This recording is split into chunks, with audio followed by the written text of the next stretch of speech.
body bags were horror lies. Hello and welcome to Body Bags. My name is James and I'm your Sunday night reviewer, and this evening I wanted to finish up our creepy crawly theme week with the TV movie Tarantula's The Deadly Cargo. This is a 70s TV movie, like I just mentioned, and it's here we have a bit of a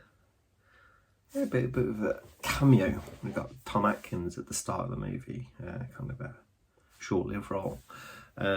He's one of a couple of guys that they're in somewhere in South America, Ecuador maybe, or something like that, and they're buying coffee beans. These beans have been holed up in some warehouse somewhere or something like that. But anyway, they've been stacked onto this plane, and there's a few stowaways on board, the 8-legged arachnid kind, and well, you're kind of following these guys. They're getting conned out of money by locals who are saying that there's export tax and stuff like that, but it's just to make the story kind of flow along a little bit.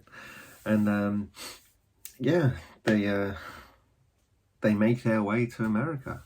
Obviously the tarantulas get a bit hungry and want to have a bit of a snack. There's some of the guys that they hired to help to pack all these coffee beans from the warehouse, and they started to get bitten by these spiders. And there's a bit of some problems with the plane. There's a bit of a storm going on, but they make it through the storm. But like I said, these guys are getting bitten, so their health-wise not doing so well. And then there's a bit of a problem with the engine when they finally get to America, and it's this small kind of orange picking town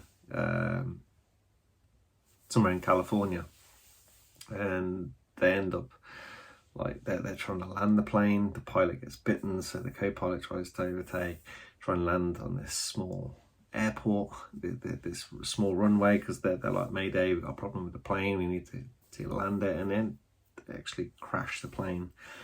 And all these arachnid stowaways kind of like disperse into the landscape while all these people are there. So you get all these authorities get in there to try and help see what's going on, get these people out of the plane, and they're like, oh, these people are dead, and they're like, oh, is there some sort of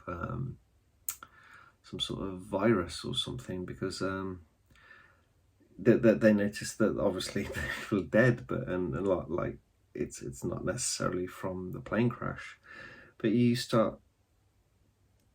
start finding that there's people in the town dying. So obviously these spiders are spreading out. You got different townsfolk there meeting their demise from being nibbled by these little beauties, and people trying to figure out what's going on, and they can find this connection that there's this line straight to this Valencia orange kind of picking factory, basically. It's the lifeblood of this town, and we got this kind of very driven like guy who's part owner of this warehouse. He's running this orange company, and is like going to get this sale, but it's on the proviso that the oranges are clean. They're all like kind of organically picked and stuff like that. And then people start to figure out what's going on, and like they realize that they find this spider, and we get kid death in this movie as well from this.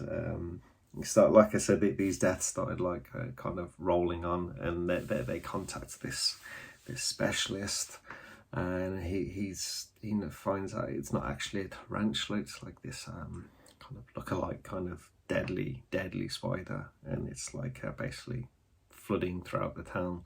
But it's on this direct path to this orange farm, and it's where these spiders likely going to go, because they're their food sources. They're called fruit or banana spiders or something like that. Fruit spiders, banana spiders, that they hang around the fruit where all the bugs are attracted to all the sweet things, the fruits, and that's what the spiders eat, all these bugs. So that's why they go into the food source of all these oranges. So this is where it gets a little bit strange. It's not like everyone in the town trying to survive. It's like everyone in the town trying to protect the oranges. Like I said, it's the lifeblood of the town.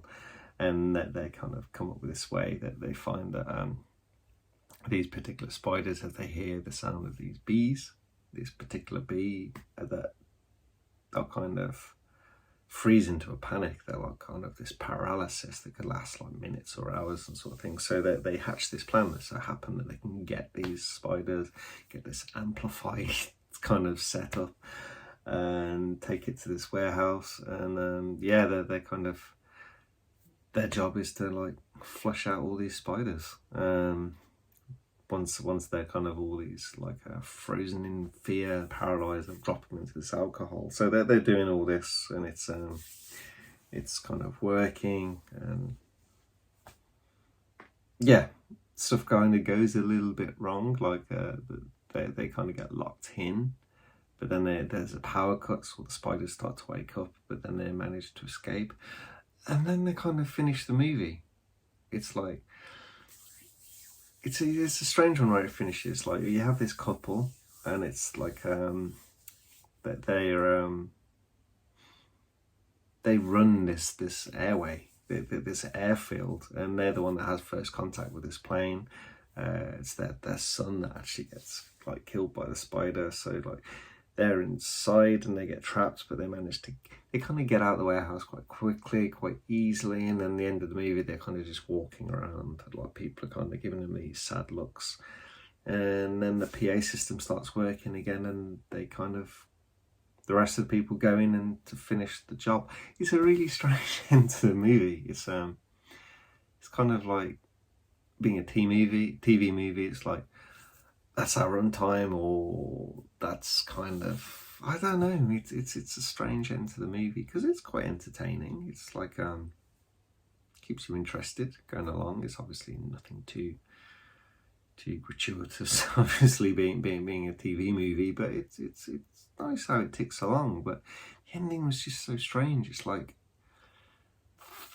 I don't know, it's like the filmmakers went on holiday and the TV execs were like, okay, we need to finish this movie where we're at. Okay, let's finish it like this, film it quickly, and then boom. It's kind of, it didn't feel like the same people that kind of made it, made that ending. But that's as it is. It's like I said, it's a fairly entertaining movie. Kino Lorber put this one out. They did a few. Creepy Crawly got this one, and there's an ant movie and like a bee movie, like Killer Bees. Like I think they released 3 or 4 at the same time. All these like killer creepy crawly TV movies from the 70s. But anyway, that's the end of my very tired review.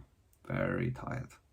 I was actually up at 4 a.m. having a chat with the Body Bags guys. So well, they're stateside in America and Canada, and I'm on the opposite side over in Finland. So 4 a.m. start for me. that was this morning. But that's the end of the review. Hope you guys enjoyed this week. I like everyone's reviews, and I hope you enjoyed this review, and I'll catch you next week. Thanks very much. Bye bye.